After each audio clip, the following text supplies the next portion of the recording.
The black wife of a police captain was arrested. 5 days later, no one believes what happened. If you are new here, I invite you to like the video and subscribe to the channel to help me bring you new stories. Maya, while returning home as usual in her car, a police patrol emerged from nowhere, breaking the calm. Maya, without understanding the reason, turned on the blinker and stopped the car on the side of the road, her heart beating faster. She slowly opened the window, forcing a polite smile, trying not to let the slight anxiety that was beginning to boil in her chest show. She knew she owed nothing to justice, but something in the way the policeman stood in front of her made her stomach contract. Vehicle documents and your license. The man's voice was dry, almost emotionless. Maya quickly took out the documents, handing them over while trying to remain calm. "Any problem, officer?" she asked, her voice a little lower than she expected. The man looked her up and down and, without saying anything else, made a quick turn around the car, taking in every detail like a predator stalking its prey. Then he came back with a startling accusation. "Worn tires and uneven headlights. Your car shouldn't even be on the road." "My car is in order, officer.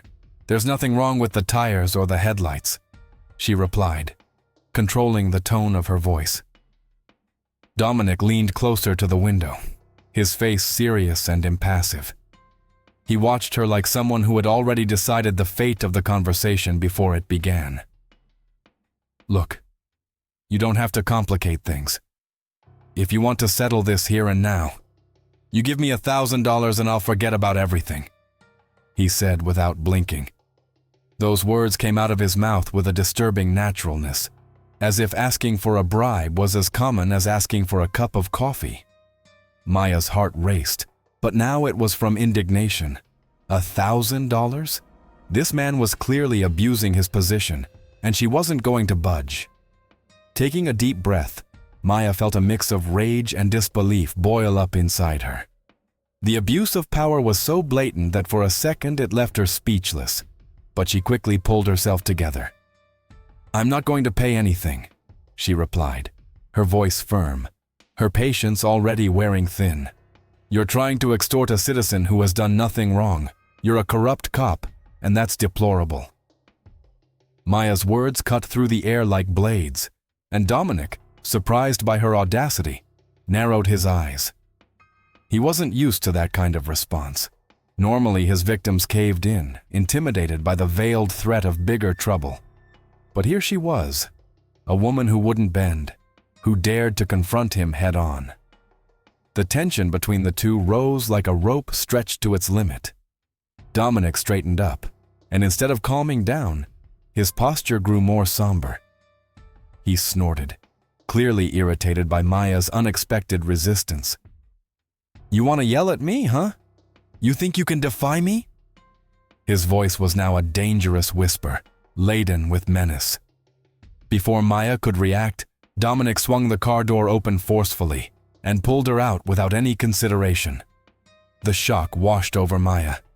She found herself being dragged violently, her legs stumbling in the process. Dominic, with a sharp movement, tripped her. The cold, rough asphalt floor felt like a punishment for her refusal to yield. The impact of the fall was painful. Her head throbbed for an instant, and anger grew inside her like a wildfire. Stunned, Maya tried to get up, but Dominic was faster. He pinned her to the ground, with his knee pressed into her back, and before she could even protest, she felt the handcuffs close on her wrists with a loud snap. The physical pain mixed with the humiliation of being treated this way for fighting against such a blatant injustice. Dominic leaned close to her ear, his voice cold as steel. "You're going to rot in jail for disobeying an authority. No one yells at me and gets away with it." Maya knew she was alone on that road, but her voice, her conviction, and her truth were all she had. What hurt even more was knowing that it wouldn't be easy to prove it. Her screams, her resistance, her outrage, everything had been interpreted as disobedience. For Dominic, it was a challenge to his authority. For Maya, It was a desperate defense of her integrity. Then she looked directly into the patrol car's internal rearview mirror, seeing Dominic's impassive face as he drove. His eyes, cold and remorseless, stared back at her for a second. That look, laden with contempt, inflated Maya's anger even more. She couldn't stay quiet. "You're a corrupt cop, Dominic, and you know it. You're arresting me for something I didn't do because I didn't accept your dirty bribe. How can you look at yourself in the mirror?" His words came out with the force of a gale, mixing pain with rage. Dominic, however, kept his eyes on the road for a few seconds before answering. There was no hurry in his voice, only a calculated coldness that made Maya's blood run cold. "Yelling at me won't change anything. You should have thought twice before trying to humiliate me. Now I'll make sure you pay dearly for this." Maya, still handcuffed in the back seat, felt the truth in those words. He wanted more than a bribe. He wanted to crush her, to erase any trace of dignity she tried to preserve. It was a power game, a confrontation where he used the uniform to destroy anyone who dared to question his authority. But Maya, as vulnerable as she was, wasn't going to let him break her. Her blood was pounding in her ears, and the words kept coming out, charged with a force she didn't even know she possessed. "You can arrest me, Dominic, but the truth will come out. And when that happens, your whole dirty game will come crashing down." The cop laughed, a dry, cruel sound that echoed through the patrol car. "Do you think anyone is going to believe your story? Is it your word against mine? And who do you think the system is going to support? A woman who was screaming and disobeying me?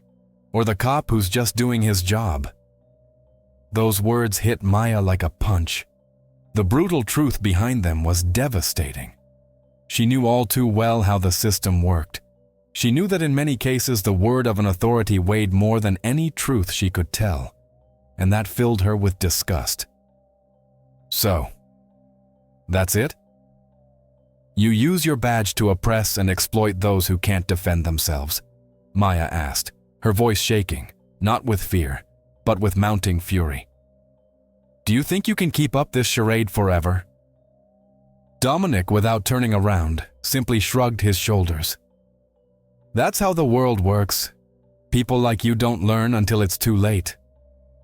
At that moment, a bitter feeling of injustice washed over Maya. She knew that the next few hours or even days would be the most difficult of her life. Her voice, her truth, her right to defend herself were being systematically erased. But despite everything, she refused to give in.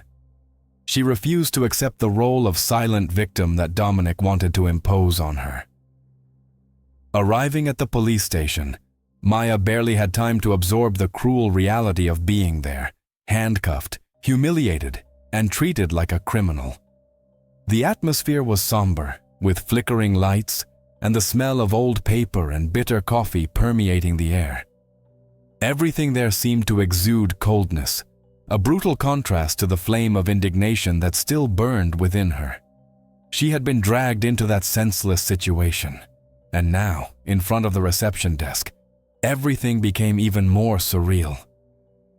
Dominic, keeping the same impassive face, handed the arrest papers to the receptionist, completely ignoring Maya, as if she were nothing more than an annoying object. The echo of his boots against the hard floor and his firm steps reinforced the weight of the abusive authority he carried with him. Maya felt the handcuffs tightening her wrists, each metal mark digging into her skin as a reminder that she was treated as guilty before being heard. She looked around, trying to find some trace of justice, some gap that could prove that this was all a mistake. But everything seemed to follow a predictable script. Police officers who barely looked at her, an atmosphere full of indifference. The system seemed to work automatically, swallowing up the victims and protecting the powerful. And at the center of it all was Dominic, the living symbol of a corrupt and punitive system. When he approached her, Maya already knew that she could not expect any kind of fair treatment. Dominic grabbed her arm with unnecessary force and pushed her towards a nearby cell. "You think you're above the law? You think your screams are going to change anything?" he whispered, a cynical smile on his lips. "Well, you're a nobody in here." Maya, though hurt and exhausted, looked into Dominic's eyes with silent determination. She wasn't going to beg. She wasn't going to give in to that pressure. But before she could respond, before she could express all the pent-up pain and outrage, he acted. With a swift, relentless movement, Dominic pushed her again, this time more brutally. The impact was so strong that Maya lost her balance, falling heavily to the concrete floor of the cell. The crash of the fall reverberated throughout her body, a sharp pain running up her leg and down her back. The cold of the floor made her muscles contract, and for a moment, the physical pain almost eclipsed the emotional one. Almost. She tried to get up, but the handcuffs made movement difficult, and before she could compose herself, Dominic was on top of her, pressing his knee against her back with inhuman force. His weight was oppressive, crushing not only her body, but her will. It was as if every move he made was planned to break her, to remind her that, at that moment, he had all the power. "You're going to stay here until you learn to respect authority," he said, tightening the handcuffs even more, as if he wanted to etch the injustice into her skin. "And you're going to rot in jail until your hearing, where no one will believe you." Maya, suffocated by the pain and the weight on her back, tried to protest, but the words were lost amidst the effort to breathe. The air seemed scarce, hard to reach, as if every breath was being torn from her. Her head was throbbing and everything around her seemed to spin. The sound of the cell doors closing was the only noise that echoed through the police station. Dominic walked away, not looking back, leaving Maya there, fallen and handcuffed on the floor. The image of her, a woman who only wanted to defend her dignity, was now shattered by the brutality of a man who used her uniform as a weapon. Alone in the cell, Maya closed her eyes for a moment, trying to compose herself. Every movement hurt, every breath a reminder of her vulnerability, but inside her, a spark of resistance still burned. As much as her body was exhausted and wounded, her mind refused to submit completely. She knew she couldn't physically fight back at that moment, but her mind, her will, her dignity, that Dominic could never take from her. The handcuffs had already been removed, but the mark on her wrists remained, a cruel symbol of the brutality she had been subjected to. The physical pain was beginning to transform into something deeper, more devastating. The pain of injustice. She was there, imprisoned, not for a crime committed, but for refusing to submit to Dominic's corruption. Every second, the feeling of indignation grew inside her, fueled by the suffocating silence of the cell and the coldness of the concrete beneath her body. Maya sat on the iron bench fixed to the wall, hugging her knees in an automatic gesture of self-protection. Dominic's image floated in her mind like an evil shadow. His words kept echoing in her head. "You're going to rot in prison." That wasn't just an empty threat. He was determined to destroy her, to silence her voice, to punish her for her courage in resisting. She looked around, taking in the limited space that now became her world. The walls were a dirty gray, marked by old graffiti and small scratches from prisoners who had passed through there.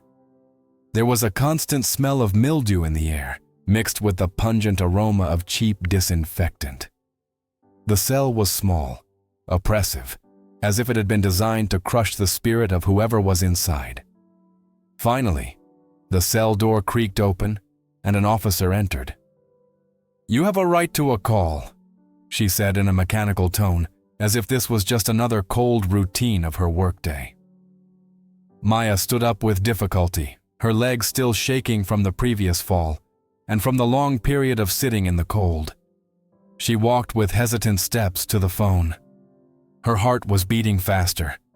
When she picked up the phone, her hands were still shaking slightly. She dialed Isaac's number, feeling the weight of the situation increase by the second. The phone rang 3 times before he answered, and hearing his voice on the other end of the line, something inside Maya finally snapped. Changed. Isaac's presence in her mind, the certainty that he would fight for her, gave her new strength. She knew the battle would be long, but she also knew she was not alone. Maya? Isaac answered firmly, already feeling the weight of anxiety in his own voice. On the other end of the line, the initial silence was sharp, before being replaced by a voice he would recognize anywhere, but which now sounded distant and shaky. Isaac, she began, her voice filled with a mix of desperation and exhaustion. I was arrested. I need to speak to the commissioner immediately, he said, not hiding the urgency in his voice. The receptionist, accustomed to formal and cold approaches, looked up in some surprise at seeing Isaac. She recognized his authority, but before she could respond, Commissioner Owen appeared in the hallway, attracted by the elevated tone of the conversation. He had already been informed about Maya's presence at the police station and knew that her husband, a high-ranking captain, was on his way. Ivan, Owen said, with a neutral expression, but with a touch of concern in his eyes. He knew that the situation was delicate. Let's talk in my office. Isaac followed the commissioner down the narrow hallway, his footsteps echoing heavily against the concrete floor. Each step seemed to increase his anger, and his chest was tight with indignation. He felt like a pressure cooker about to explode. The only thing keeping him in check was the thought that he needed to act with precision and intelligence to free Maya. As they entered the office, Owen closed the door behind them and motioned for Isaac to sit down, but he remained standing, like a statue of determination. He wasn't there to have a calm conversation. I want to know what's going on. My wife Maya is being held for something that is clearly an abuse of power. And you know it, Owen. The commissioner sighed, crossing his arms. He had known Isaac for many years, and he knew he wasn't the kind of man to make baseless demands. But there was more at stake here than just a matter of justice between professional colleagues. Isaac, I understand your concern, but we need to follow protocol. Officer Dominic made a detailed report of the intervention. It states that your wife was disobeying orders and that she resisted arrest. We have his word against hers, and without additional evidence, I can't just release her. Those words fell like a bomb on Isaac. Dominic's word against Maya's? How could they be so blind? He knew that a police officer's word often carried more weight than that of an ordinary citizen. But there, at that moment, it was his wife who was being punished, and he couldn't accept that. Owen, do you really think Maya would resist an unjust arrest? She was being blackmailed for a bribe. Dominic demanded money from her, and when she refused, he assaulted her. How can you, in your right mind, allow this to continue? It's clear that he's distorting the facts to protect himself. The commissioner kept his gaze steady, but there was a slight tension in his posture. He knew Isaac was right in his judgment of character, but the facts presented so far were against Maya. He was caught between the duty to follow legal procedures and the moral responsibility he felt as Isaac's colleague. Isaac, I understand your frustration, but we're dealing with a complicated situation. This isn't about whether or not to believe. This is about what's on record and how we can prove it. The judge will decide at the hearing, but until then, Maya must remain in custody. If you try to intervene outside of legal proceedings, you'll just complicate the situation further. Owen's words were like stabs in Isaac's heart. He felt helpless. All the authority he'd accumulated over the years seemed useless at that crucial moment. His wife was in custody, wrongly accused, and he, despite being a captain, was bound by the very system he'd sworn to protect. Owen, you know this is a mistake, Isaac said, his tone lower now, almost pleading. "Maya can't pay for something she didn't do. If you don't make a decision, I'm going to settle this with Dominic personally." The commissioner looked at him with concern in his eyes. He knew that Isaac wasn't joking and that if he continued down this path, the consequences would be serious. "Isaac, please don't do anything rash. I know it's difficult, but let the system work." But Isaac could no longer listen to rationality. His mind was taken over by anger and despair. Days later, the trial came. The system was there to judge, not to listen. The judge, a rigid-looking man with tired eyes, was leafing through the case documents with disinterest. Next to Maya, Isaac stood, his fists clenched and his jaw tense. The feeling of helplessness he had experienced at the police station only intensified there, in court. He had hoped that, at the hearing, the truth would prevail, that the system would finally correct the error. But now, as the trial progressed, he realized how tilted the scales were against him. The prosecutor, in his cold, impersonal voice, presented the arguments of the case in a relentless manner. He based his case entirely on Dominic's report, which described Maya as a disobedient, violent woman who resisted arrest and insulted police authority. Each word was a distortion of reality, and that cut through Maya like invisible blades. She wanted to scream. She wanted to stand up and deny each accusation, but she knew that her voice, in that environment, was one among many that would never be heard. And finally, Your Honor, we request that order be maintained and that the accused be held accountable for her actions against authority. Her conduct was unacceptable and contemptuous of the law, and we need to set an example so that cases like this are not repeated. The prosecutor concluded with an arrogant tone that only increased the feeling of injustice that hung in the air. When it was time for Maya to speak, she took a deep breath, trying to control the emotions that were bubbling in her chest.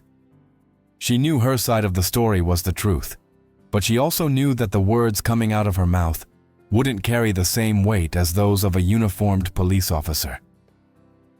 "Your Honor, I did not commit any crime. I was unjustly detained, and when I refused to pay a bribe to Officer Dominic, I was assaulted and arrested without reason. What occurred was a clear attempt to silence me, to punish me for not accepting corruption. All I ask is that my truth be heard. I am not guilty of anything other than fighting for my dignity." Maya spoke with the firmness of someone who knows she is right, but her words seemed to fade into the air, as if the court was deafened to her truth.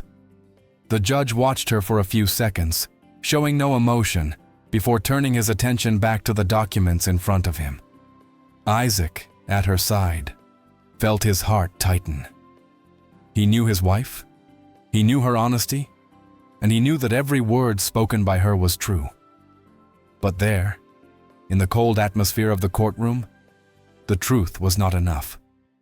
Justice was buried under layers of bureaucracy, appearances, and protocol. The judge cleared his throat and adjusted his glasses, ready to deliver the verdict. After listening to the testimonies and analyzing the documents presented, he came to the conclusion that the defendant has not been able to provide sufficient evidence to refute Officer Dominic's story.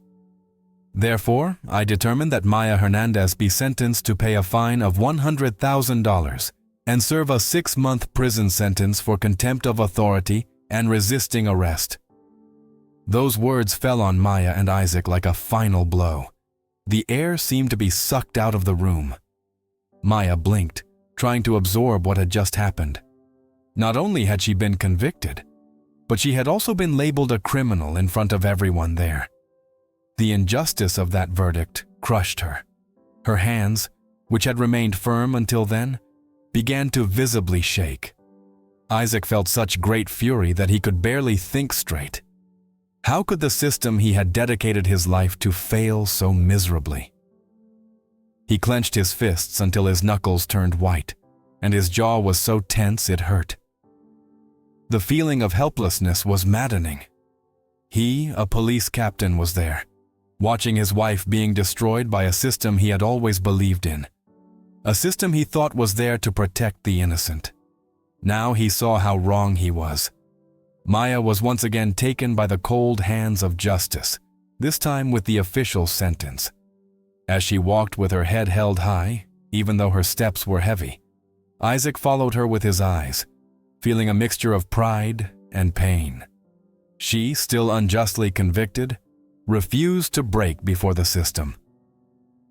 As he left the courtroom, the sound of the door closing was an echo of defeat that resonated in Isaac's mind. The sentence had been cruel, and justice blind. But in that moment, something inside him changed. He would not trust the system anymore. He would no longer be a mere observer of his own helplessness. If the system could not free Maya, he would do it himself. And that, he promised himself, would happen no matter the cost. While Maya was incarcerated, Isaac saw Dominic on the street for the first time since the trial. The officer walked calmly through the city streets, as if the weight of his actions did not affect him, as if the injustice he had imposed on Maya was nothing more than an ordinary day in his corrupt job. Dressed in civilian clothes, Dominic seemed relaxed, totally oblivious to the gathering storm. For Isaac, that moment was like seeing a shadow he could barely bear. Everything that had happened with Maya, the arrest, the trial, the conviction, resonated in his mind like a constant hammer, a pain that would not cease. He had spent sleepless nights, ruminating on the humiliation and injustice, wondering how the system, which he had served so long, had betrayed his wife and his honor. And now, right in front of him, was the man responsible for all that chaos. Dominic, the corrupt cop, the manipulator who had used his uniform to cover up his dirty deeds. Isaac's anger, which had been fueled by days of frustration and helplessness, now boiled like a volcano about to erupt. Isaac didn't think. He didn't plan. His steps quickened instinctively, moved by a greater force, a desire for justice that had transformed into pure fury. When he finally reached Dominic, his hand landed on the man's shoulder with a force that made Dominic immediately turn around, surprised. "Dominic!"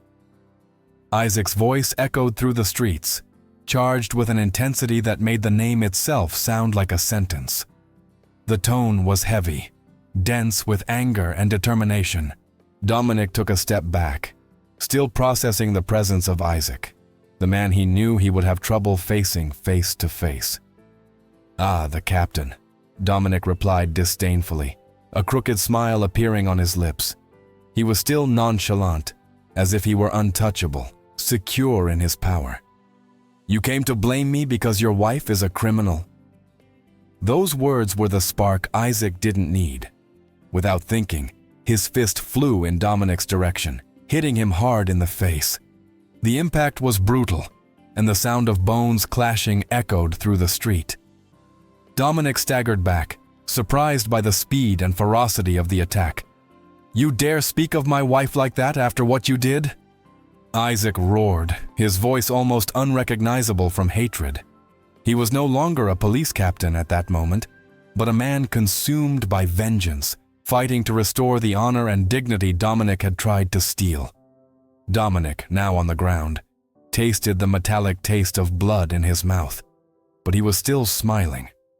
He wiped the blood from his lips with the back of his hand and slowly stood up. "Is that what you want, Isaac?" "To solve it with violence?"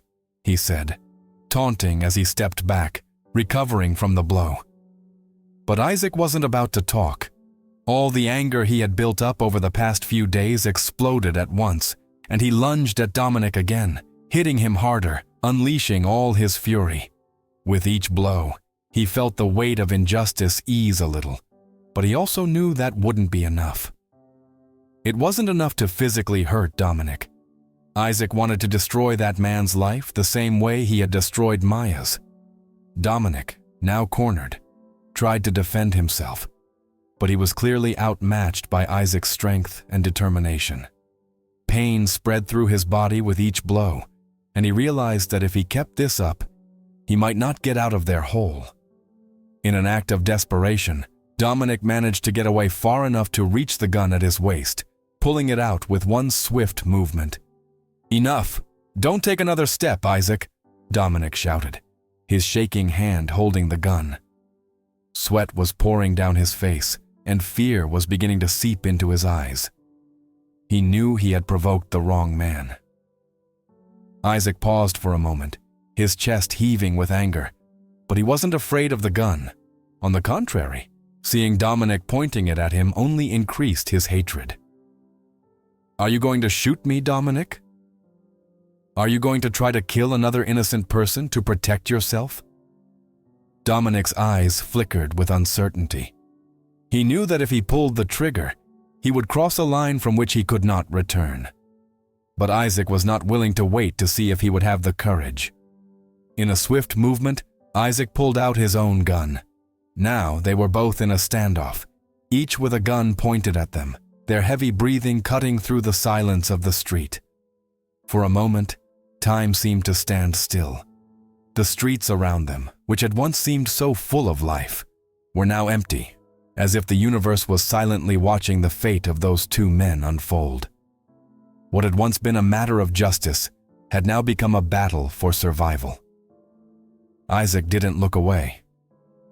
"Confess what you did, Dominic. Confess that you set up Maya. Confess that you tried to extort my wife and that you manipulated justice. Because if you don't, I swear this street will be your grave." Dominic, feeling the weight of the real threat, knew that Isaac wasn't joking, but he was also too proud to give up. His life was in danger, but his stubbornness was greater than his fear. "You're not going to be able to break me, Isaac," he said, a crooked smile on his face. "You'll end up like all the others who tried to take me down." Before either of them could react, a car rounding the corner came rapidly approaching, and the sound of a distant siren began to fill the air. Dominic took advantage of the momentary distraction and ran, escaping before Isaac could act. The two briefly exchanged a few shots, but both managed to protect themselves. Isaac, now alone on the street, watched as Dominic disappeared into the darkness. Anger still burned in his chest, but he knew it wasn't over. Dominic could have fled right then, but the battle was far from over. Isaac was more determined than ever to take justice into his own hands, and that night, he made a silent promise. Dominic would pay, no matter what it took. The revenge that had begun there was only at the beginning. Days later, on a certain early morning, something big was about to happen. Isaac, his gaze fixed and his mind consumed by vengeance, drove through the empty streets with one purpose: to take the next step to destroy Dominic. The anger that had consumed his soul since the previous confrontation had not diminished. On the contrary, it had grown, becoming something darker, more calculated. The car moved slowly through the city streets, the headlights cutting through the darkness, until he finally reached his destination, Dominic's house. It was a modest house, located in a quiet neighborhood, where the lights of the houses around it were already off, the residents deep in sleep. But for Isaac, that house was not just an ordinary residence. It was the symbol of impunity, the place where Dominic was hiding after having destroyed Maya's life. He parked the car some distance away, making sure that no one would see him. The silence of the night amplified the sounds around him, but Isaac's footsteps were almost inaudible as he moved towards the house with cold determination. In his hands, he held a can of gasoline, the weight of the metal reflecting the weight of his decision. The plan was simple and direct. It wasn't just about revenge, it was about sending a clear message to Dominic. His days of tranquility were numbered. Isaac wanted him to know that there was no safe place, that his arrogance and corruption would have a price. The fire he was about to light wasn't just to destroy Dominic's physical home. It was to destroy the false security the corrupt cop had built around himself. As he approached the house, Isaac watched carefully. The internal lights were off, and the silence coming from inside indicated that Dominic and his wife, Ava, were asleep. That moment of vulnerability was exactly what he needed. Without hesitation, he began pouring the gasoline around the house, tracing a circle of destruction. The strong chemical smell of the fuel filled the air, mixing with the tension of the early morning. Each drop that fell to the ground seemed to carry with it the promise of chaos and impending destruction. As the last drop of gasoline was spilled, Isaac slowly stepped back, his steady hands now holding a lighter. He knew that, by lighting that flame, there would be no turning back. But for him, it didn't matter. The face of Maya, unjustly imprisoned, invaded his mind, and with that, he did what he knew he had to do. A simple click.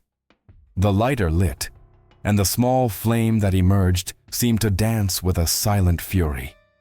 With a controlled movement, Isaac threw the lighter onto the fuel.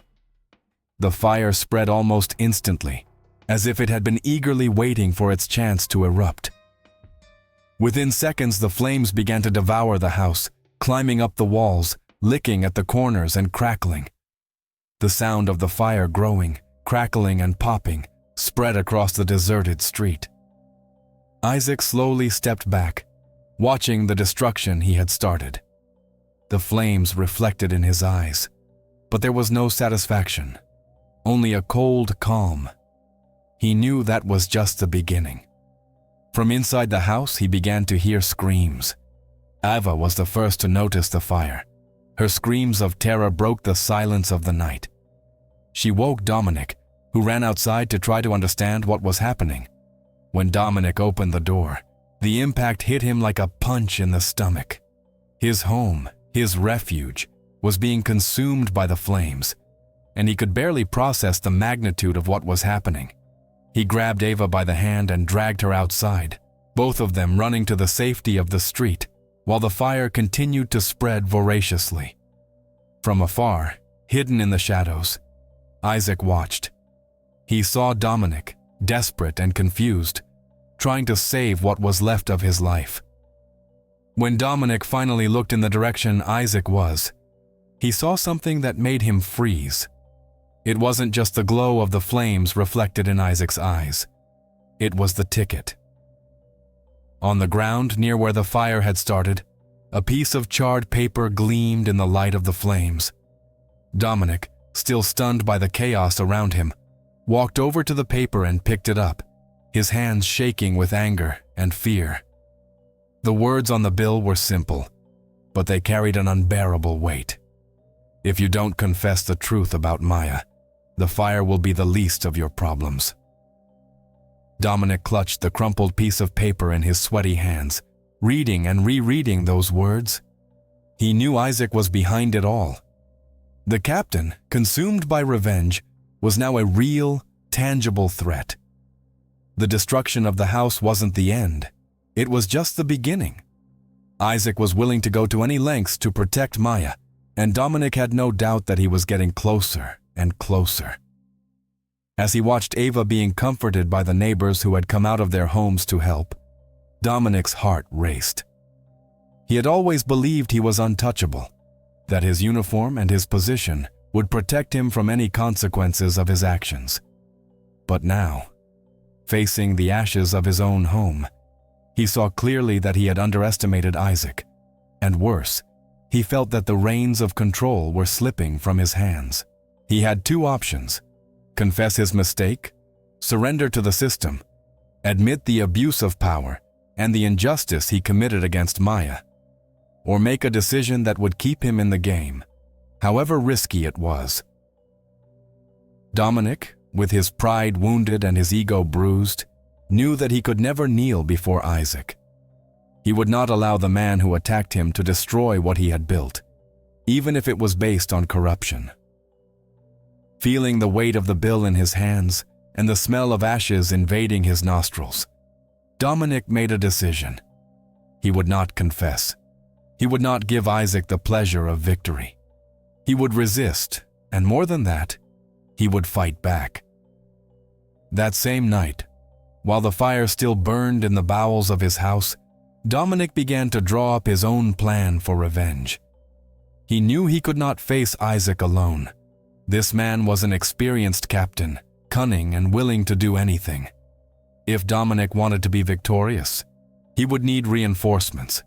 He needed allies willing to get their hands as dirty as he did, and he knew exactly where to find them. The next morning, with the sun barely rising, Dominic drove to a point far from the city, away from the common patrols and curious glances. There, in a small, discreet bar, he found 3 police colleagues with whom he had already worked in the past, men who also lived in the shadows, far from the morality that the uniform supposedly represented. They shared his contempt for the system and were willing to do whatever it took to maintain their own impunity. These men were experienced, tough, and knew how to play dirty. When Dominic approached them that morning, it didn't take much to convince them to join him. They knew that if they wanted to stay on top, they had to eliminate threats like Isaac. They sat at a table in the corner, away from prying eyes.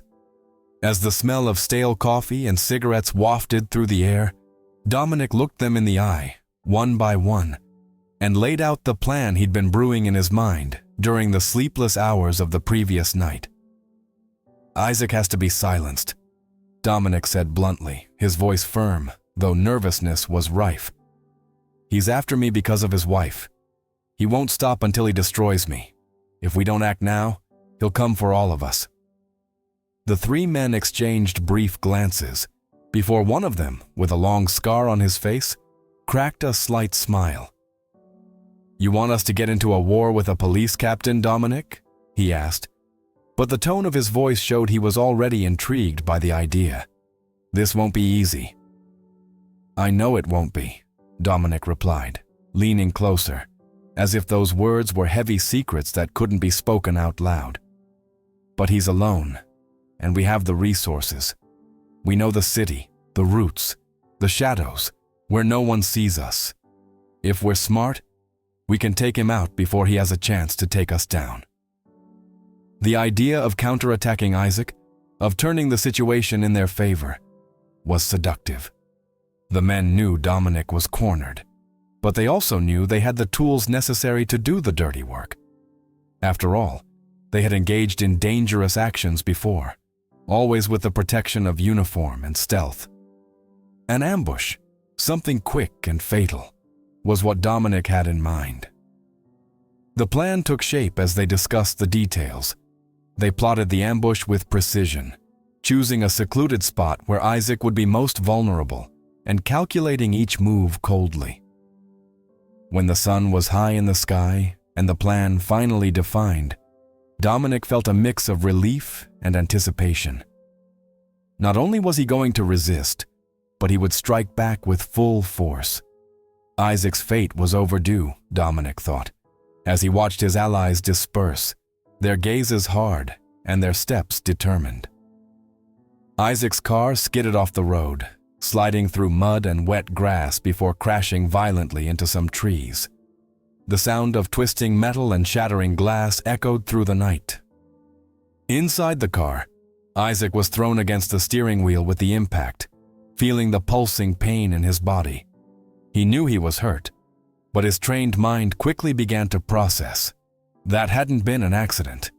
It was an ambush. Still trapped inside the car, Isaac tried to reach for his gun, but his movements were slow and painful. His body screamed in agony, but his mind remained focused. He knew he needed to get out of there, and fast. Outside, the footsteps of Dominic and his accomplices were getting closer. They were in no hurry. They knew Isaac was vulnerable, and now it was only a matter of time.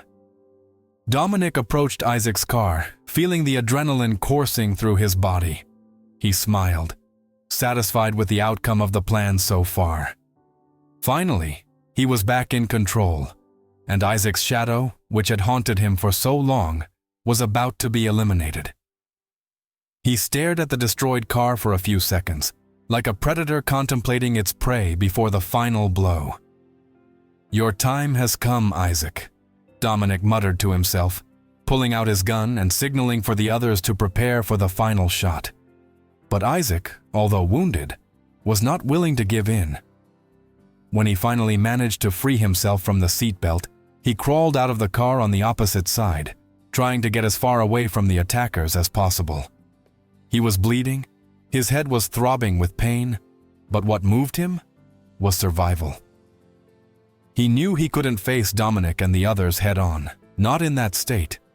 The only option was to flee, to hide in the darkness of the forest surrounding the road. Dominic and his accomplices soon realized that Isaac had escaped from the car. Frustration appeared in Dominic's eyes, who immediately ordered his men to disperse and search for him in the forest. The shadows of the trees moved under the light of the flashlights, but Isaac was already far away. His experience as a policeman helped him move silently despite the pain. The chase lasted minutes that seemed like hours. The sound of branches breaking and leaves crunching on the wet ground was all Isaac could hear as he crawled through the forest, fighting off exhaustion and pain. He knew his only chance was to get far enough away to find help, and it was then that, by a stroke of luck, he spotted the dim light of an isolated house in the distance. When he finally reached the cabin, his legs nearly gave out. With shaking hands, he knocked on the door, each knock weak and desperate, as if his life depended on that sound. His vision was blurred with exhaustion, but he waited, heart racing, for someone to answer. Time seemed to stretch out, and the silence of the night made his mind doubt whether there was really anyone there. But then the door creaked open slowly, and in front of him stood an old woman with graying hair and curious eyes. "My God!" she exclaimed, shocked to see the state he was in. "Come in, quickly!" That woman, Lydia, looked small and frail, but her eyes showed a compassionate and determined energy. She did not hesitate to help Isaac, even though she did not know who he was or where he came from. With quick steps, she helped him inside, closing the door behind them to block out the cold, and perhaps the danger lurking outside. Inside the cabin, the atmosphere was simple but cozy. There was a fireplace lit, the warmth of which brought immediate relief to Isaac's cold body. He sat heavily on a wooden chair near the fire, his body finally giving in to exhaustion. Lydia, with her experienced hands, brought cloths and began to wipe the blood from his forehead, her movements careful and gentle. "You need a doctor," she said in a firm but concerned voice. "What has happened to you, my son?" Isaac took a deep breath, trying to gather the strength to speak. His voice came out low, hoarse, as if each word cost him enormous effort. "They ambushed me. They are hunting me." Lydia frowned, not asking any unnecessary questions. She knew that whatever had happened, this man needed help, and fast. She stood up and grabbed an old phone from a nearby table. "I'm going to call an ambulance. You can't just stand there like this." Isaac, exhausted as he was, tried to protest. "Not if they find out I'm here." But Lydia was undeterred. "I know what I'm doing," she replied with a determined look. "You need medical attention, and fast." She made the call, and while they waited, she continued to care for him. The warmth of the fireplace combined with Lydia's care brought some temporary relief to Isaac's pain, but his mind was still alert. He knew the chase wasn't over. Dominic was still out there, and he needed to prepare for the next move. Time was against him. The ambulance arrived in no time, and Isaac was taken to the hospital, where he spent the next few days recovering. 5 days later, when he was discharged, he already had a new purpose. The ambush had not been the end, but the beginning of his retaliation. As he looked in the mirror, seeing the bruises and cuts healing, Isaac made a silent oath. He would finish Dominic once and for all. 5 days had passed since the ambush in the woods, and Isaac's body still bore the scars of that terrible night. He was back home, but every movement reminded him of the price he paid to survive. His aching ribs, his head still throbbing from the pain of the impact, and the bruises scattered across his body were a physical reminder of how close he had come to death. But beyond his body, it was his mind that had changed. Sitting at the small kitchen table, he looked at his hands. Hands that had once served to protect and uphold the law now carried the desire for revenge. There was no more doubt in his mind. He tried to trust the system. He believed that justice would do the right thing. But the ambush was proof that the system had failed both him and Maya.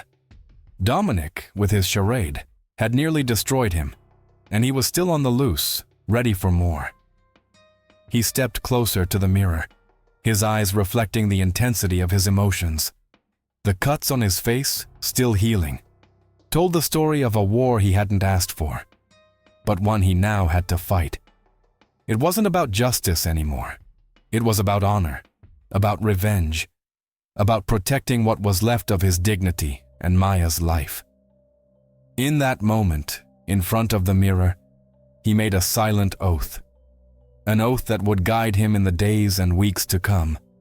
He would finish Dominic once and for all, no matter the cost, no matter how many laws he had to break or how many lines he had to cross. The silence of the house was only interrupted by the sound of his heavy breathing. He knew he would need allies, people he could trust, who were willing to take risks like him. Isaac, with his years of service as a captain, knew well the kind of men who would help him complete his mission. Isaac then picked up the phone and began making calls. It was no simple summons. He was gathering soldiers for his personal war. Each call he made was to an old trusted comrade, men who, like him, knew that the system was broken and that sometimes true justice had to be done outside of the courts. He explained the situation without embellishment, and each of them responded with the unwavering loyalty he expected. They were in. After a few hours, Isaac already had the names and alliances formed. Captains from other cities, experienced men ready to get their hands dirty, were at his side. They had witnessed the system's flaws and were willing to support Isaac in his quest for revenge. They knew that the operation would be risky, that siding with Isaac meant going against the laws they once swore to protect. But they were all tired of a corrupt system, where men like Dominic could get away with it. With each call, Isaac's plan took shape in his mind. He had decided that he would not kill Dominic simply. The fate of his enemy had to be crueler, something that symbolized the slow and total destruction he deserved. Dominic would be eliminated, but not directly. He would be removed from the game, taken far away, to a place from which he could never return. Isaac remembered his old intelligence missions. Like certain dangerous criminals, they were sent to countries where justice was rigid and unforgiving. With the plan laid out, Isaac felt a calm take hold of him. For the first time in days, he did not feel helpless. He had a goal, a path to follow, and this time, he would not fail. Revenge would be slow, methodical, and above all, definitive.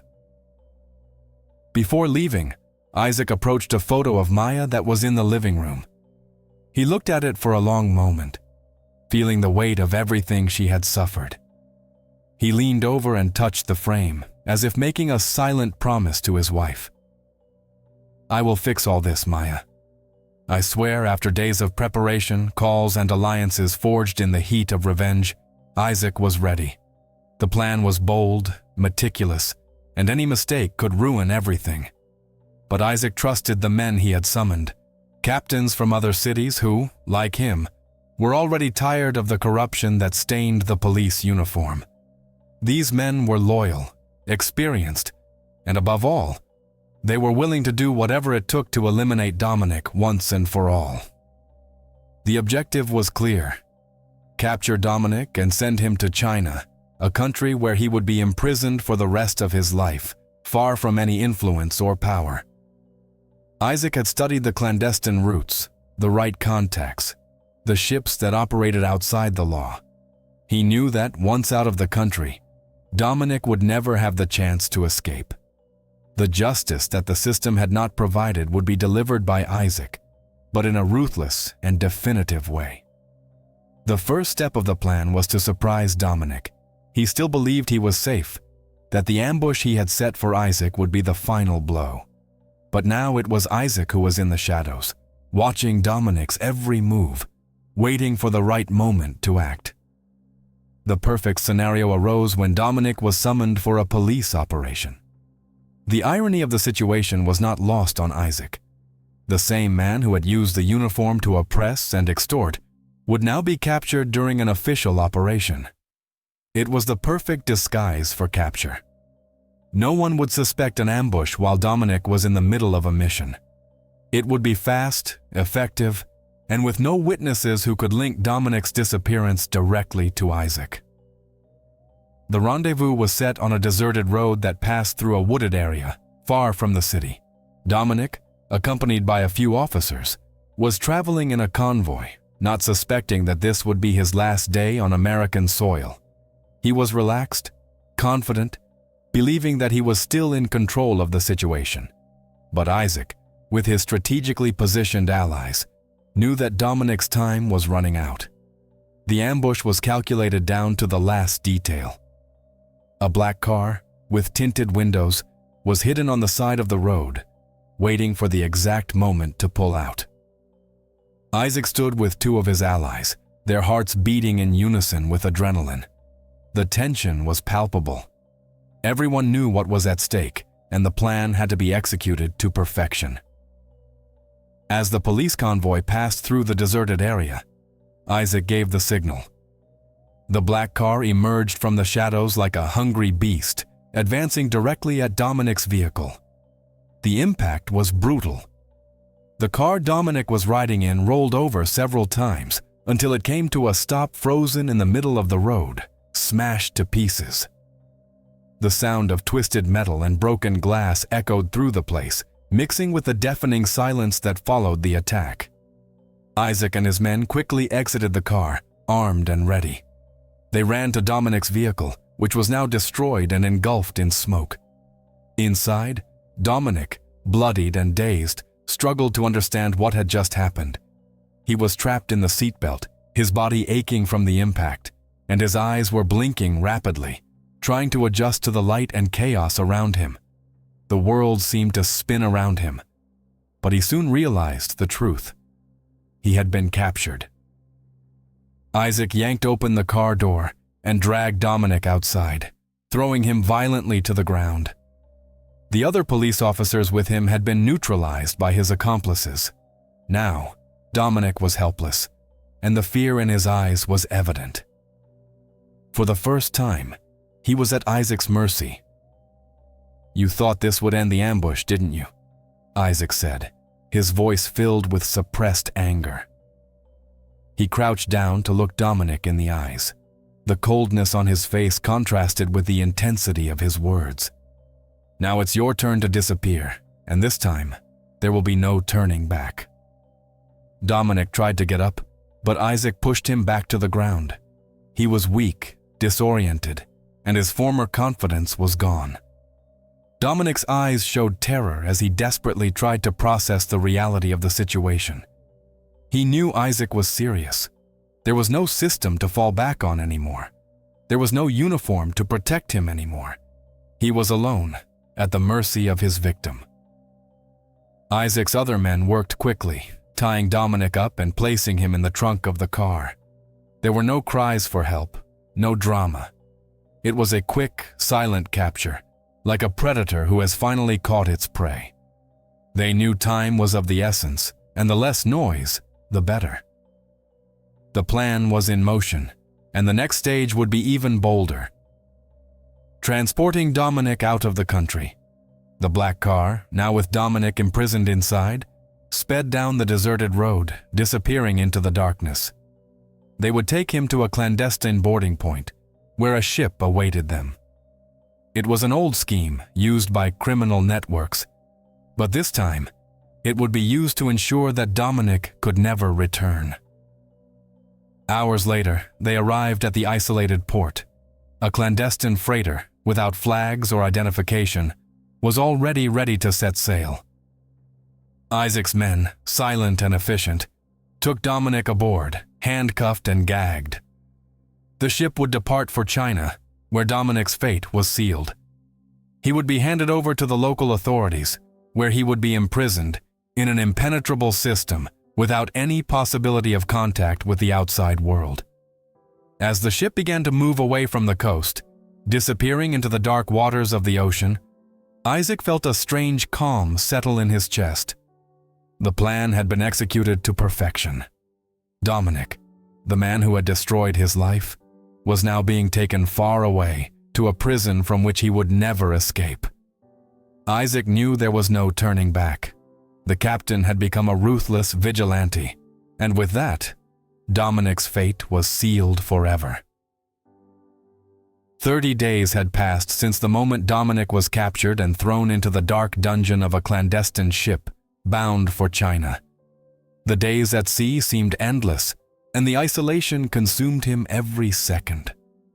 The constant sound of the waves crashing against the hull was Dominic's only companion on that silent, torturous journey. The first few days on the ship were a mix of anger and fear for Dominic. He couldn't believe what had happened, how everything had fallen apart so quickly, how he, who had manipulated and played the system for so long, ended up captured like helpless prey. Isaac's ambush had been a brutal turn in his life, and the revenge plan he had prepared against the captain now seemed insignificant in the face of the reality he faced. As the days turned into weeks, Dominic's pride began to give way to despair. He would spend hours sitting on the damp floor of his cell, reflecting on every decision that had brought him to this point. Images of Maya, handcuffed and humiliated, began to haunt his mind. He knew he was guilty. He knew his arrogance had blinded him, and he was now paying the ultimate price for his decisions. But most of all, he knew Isaac had won. The man he tried to destroy was now the executor of his fate. The nights in the ship's hold were long and cold, and Dominic couldn't sleep well. Food was scarce, just scraps thrown to the prisoners, and the isolation was slowly driving him mad. There was no one to talk to, nothing to distract him from his own guilt. And each day, the journey to China drew closer to an end. He knew that upon disembarking, he would be handed over to the Chinese authorities, and there, in a country where he had no influence, where no one knew him, he would spend the rest of his life in a cell. The thought of living in such oblivion destroyed him more than any physical torture. As the ship finally approached Chinese territorial waters, Dominic felt the weight of reality fall on his shoulders like a final sentence. He was about to disappear from the world he knew. There would be no rescue, no return. His life was being torn from his hands, and he had no control over anything anymore. The ship anchored in a clandestine port on the coast of China, and the clanking of chains and iron doors opening echoed through the hold. 2 men, mercenaries hired by Isaac, entered Dominic's cell, pulling him out brutally. His feet, weakened by days of confinement, could barely support his body. He stumbled, but the men did not care. They dragged him through the ship's corridors to the exit, where a small team of Chinese police waited with their hands clasped behind their backs, their expressions cold and unfazed. Dominic, now handcuffed and limp, was handed over to the Chinese authorities like a commodity, a prisoner no one else wanted. The bureaucracy was swift, and soon he was driven in a dirty van through unfamiliar roads towards a final destination. His heart, which had previously been pounding with rage and resistance, was now simply overcome by a deep sense of defeat. Arriving at the Chinese prison, Dominic was greeted with the coldness typical of a system that had no compassion. The iron doors slammed shut with a deafening sound, and he was thrown into a minimal, windowless cell, devoid of any trace of humanity. Time seemed to have stopped for him, and the only sound he heard was that of his own breathing, heavy and irregular, as he tried to process the end of his life as he knew it. As he sat on the small concrete bed, handcuffs still fastened to his wrists, Dominic stared into space. Reality finally hit him full force. He was alone, with no friends, no allies, no power.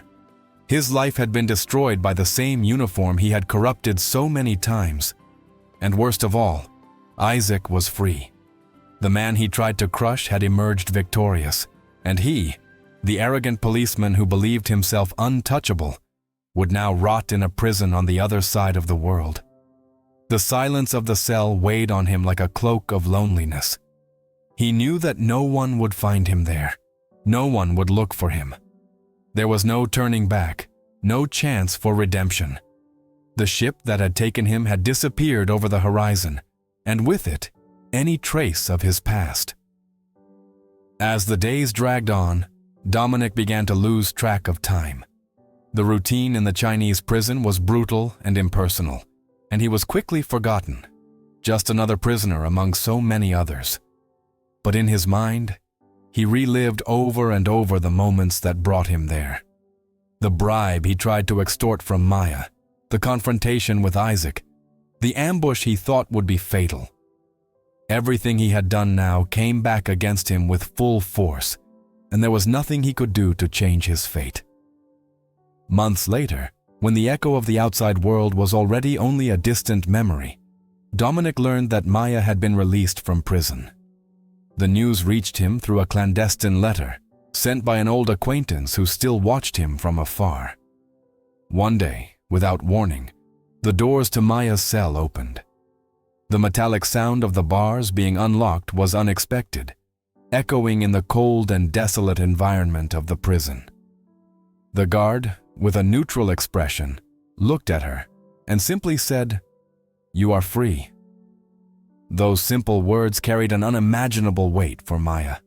For a brief moment she stood still, not fully understanding what had just happened. Was it a dream? A mistake? Or was justice finally being done? She slowly got up from the hard bed where she had spent so many sleepless nights and walked towards the door. Each step seemed incredibly heavy, as if the ground was moving beneath her feet. She walked through the prison corridors, still in disbelief, looking at the environment that had, for so long, been her captivity, but was now becoming a nightmare that was about to end. As she left the prison, the fresh air of freedom hit her face, and the sun, which she had not seen directly for a long time, shone with an intensity that almost blinded her.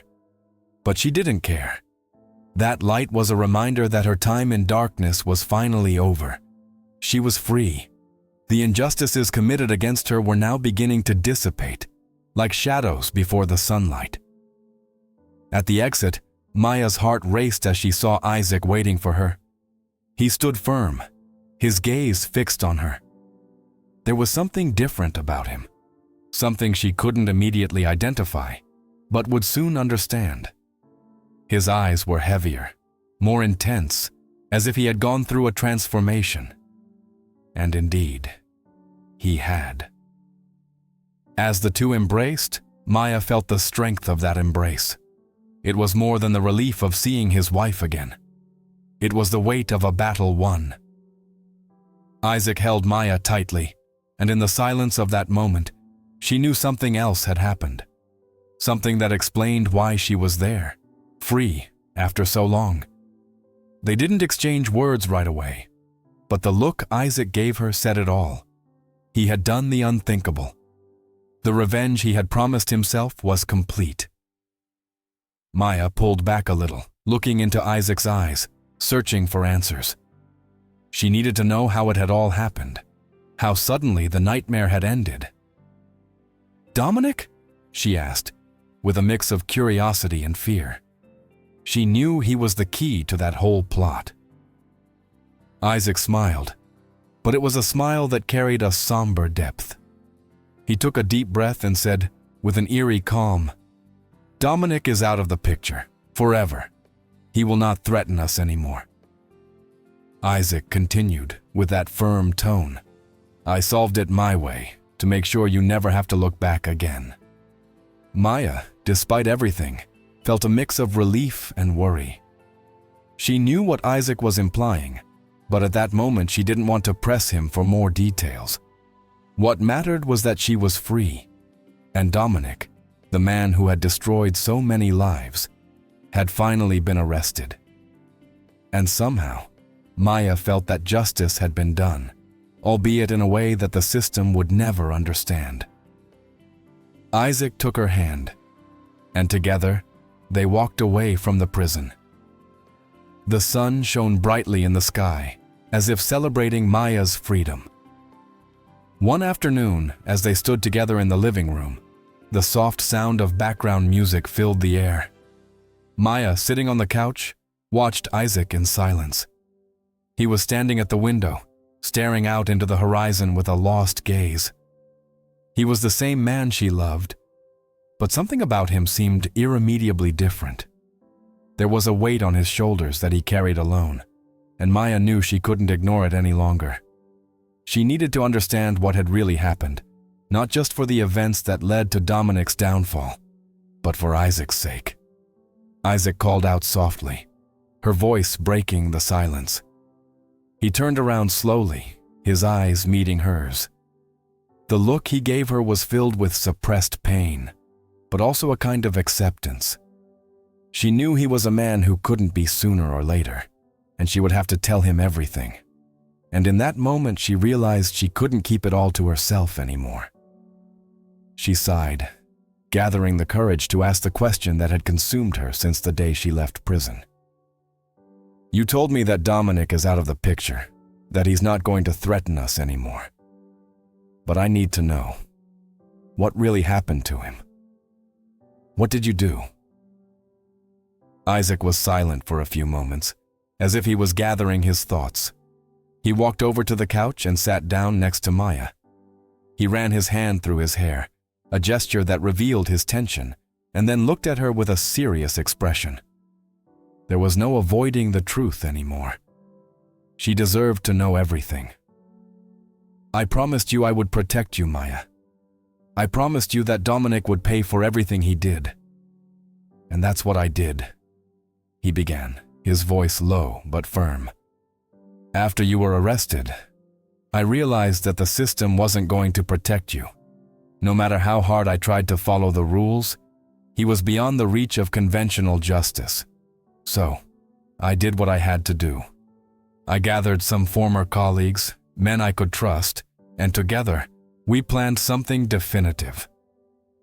Maya listened intently, her heart racing with every word. She knew Isaac had gone far, but the magnitude of what he'd done was only just beginning to reveal itself. "We captured him during an operation. It was an ambush we carefully planned," Isaac continued, his eyes locked on hers. "I knew Dominic believed he was safe, untouchable, but he was vulnerable, and I took advantage of that moment. We took him far away, to a place he can never return from." "Where?" Maya asked, her voice shaking, already anticipating the answer. "To China," Isaac answered simply, letting the word hang in the air. "We put him on a clandestine ship and sent him there. The Chinese authorities arrested him as soon as he disembarked. He's in a maximum security prison where there's no influence, power, or connections that can help him. Dominic is buried in a place he'll never leave. He'll spend the rest of his life in a cell, paying for every mistake, for every abuse he committed." "Did you do that for me?" she asked, her voice almost a whisper. There was a mix of emotions in her question, gratitude, relief, but also a slight shadow of concern. Isaac nodded, his eyes still locked on hers, but this time there was a softness in his expression. "I did it because there was no other way. The system failed you, and I couldn't accept that. Dominic destroyed us, and the only way to fix it was to make sure he could never hurt anyone again. I did what was necessary, even though I knew it would never be easy." Maya then understood the weight of Isaac's sacrifice. "You saved me, Isaac. I will never forget that. But I also know what this has cost you. I will not let this destroy who you are." We are in this together, and we will get through this together. The weeks that followed Isaac's revelation brought a sense of relief for both of them. They had planned a stay in Puerto Rico, away from the daily pressures, away from everything they had been through. Isaac wanted to give Maya the rest she deserved, and they both needed some time to breathe without the weight of the recent past.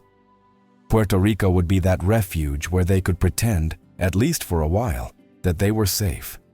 However, as they enjoyed a lunch by the sea, with the soft sound of the waves breaking on the beach in the background, Isaac's phone rang.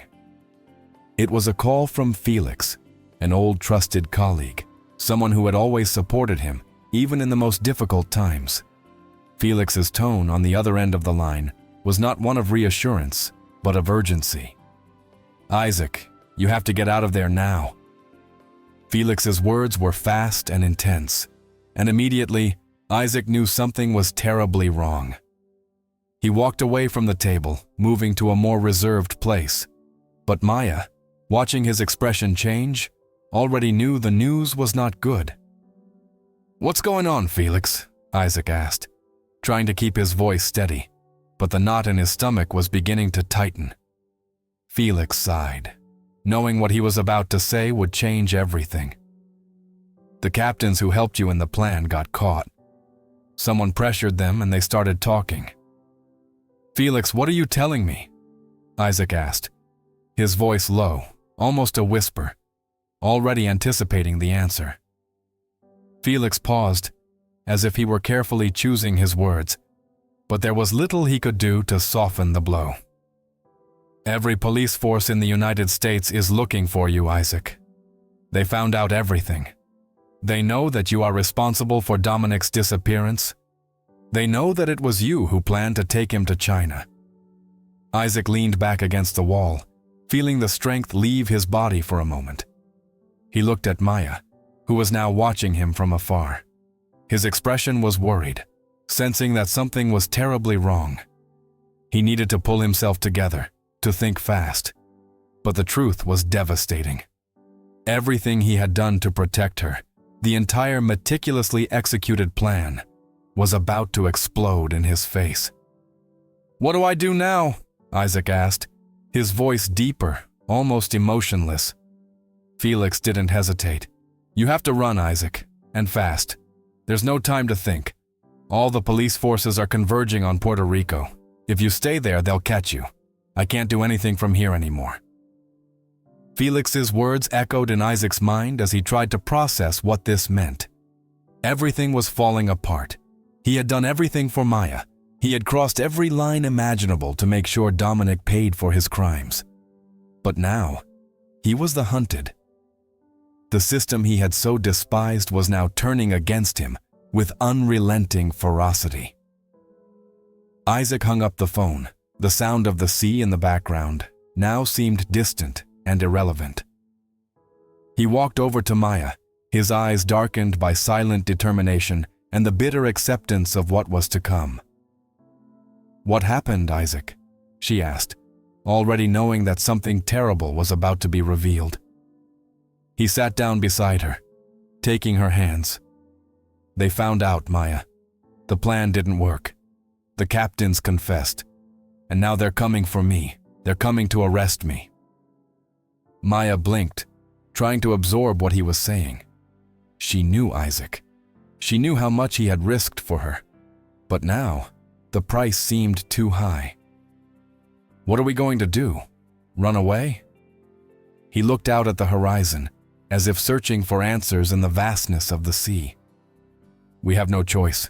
If we stay, they'll catch us. And this time, there will be no way to escape the system." So the escape began. They left Puerto Rico in a hurry, moving from one country to the next, always one step ahead of the authorities. Isaac knew it was only a matter of time before they were caught, but he was determined to keep Maya safe for as long as possible. They fled for 20 days, living on the fringes, changing identities, hiding in cheap hotels, always under the constant threat of being found. Maya felt devastated. The life they were trying to rebuild was once again falling apart. The man who did everything to protect her was now a fugitive. The weight of the situation seemed unbearable, and the tension between them grew with each day on the run. They both knew they couldn't run forever, that at some point the net would close. And it was in South Africa that happened. Isaac and Maya had managed to get there, thinking they might have a little more time. But the FBI caught up with them.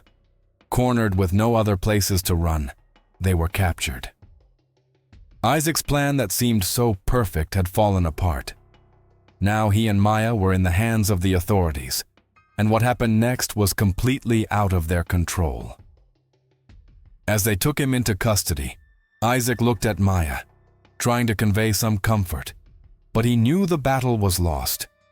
Everything he had done, the sacrifice, the revenge, was falling apart, and now, the justice he had so despised was about to fall upon him with all its force. When the day of the hearing finally arrived, the courtroom was packed with reporters, lawyers, and federal agents. They all awaited the arrival of the man who had become something of a legend in the media. The police captain who dared to defy the system and carry out his own justice. The cameras captured every movement, every expression of Isaac as he walked in, handcuffed, his shoulders tense, and his gaze fixed on the floor. Maya was already sitting in the courtroom, and when she saw Isaac enter, her eyes filled with tears. She knew he had done everything for her, but now they would both pay the price. She still hoped that his sentence would be light, but Isaac's fate was already sealed. He had crossed lines that the system could not ignore. When the judge entered and the hearing began, Isaac's lawyer presented his defense, trying to argue that his actions, although radical, had been motivated by a failure of the system. He claimed that Isaac acted to protect his wife from a corrupt police officer and a system that did not offer her justice. The judge listened attentively, but the expression on his face showed that the road for Isaac would be difficult. The prosecutor, on the other hand, was relentless. He described Isaac as a man who had disobeyed the law, who had put himself above justice, and who should therefore be punished in an exemplary manner. He stressed that, by sending Dominic to China and organizing a clandestine operation, Isaac had become the kind of criminal he had one day sworn to combat. When it was Isaac's turn to speak, he stood up, the chains on his ankles making a slight noise on the floor. He looked directly at the judge, but instead of defending himself or begging for mercy, Isaac spoke with surprising calm. "I did what I couldn't. I did it out of love. The system failed Maya, and I knew I had to act. If I'm here today, it's not because I regret trying to protect her, but because I know I crossed a line that I should have respected. I'm not asking for mercy, but I hope you understand that every step I took was to right a wrong. The wrong the system committed against my wife." The silence that followed his words was heavy. Maya cried silently, knowing that this was the end. The judge took a few minutes to deliberate before announcing the sentence. As expected, Maya would be released after the trial, with a suspended sentence. But Isaac, charged with kidnapping and conspiracy, was sentenced to 2 years in prison. The irony of the situation was not lost on him. Everything he had done was to ensure Maya's freedom, and now he himself would face prison. But somehow, there was an acceptance within him. Justice, as cruel and flawed as it might seem, had finally been served. As he was led back to the cell, Isaac did not feel defeated. He knew he had fought, and although the outcome was not what he had imagined, Maya was free. And that, in the end, was what really mattered. 2 years seemed like a small price to pay for her freedom.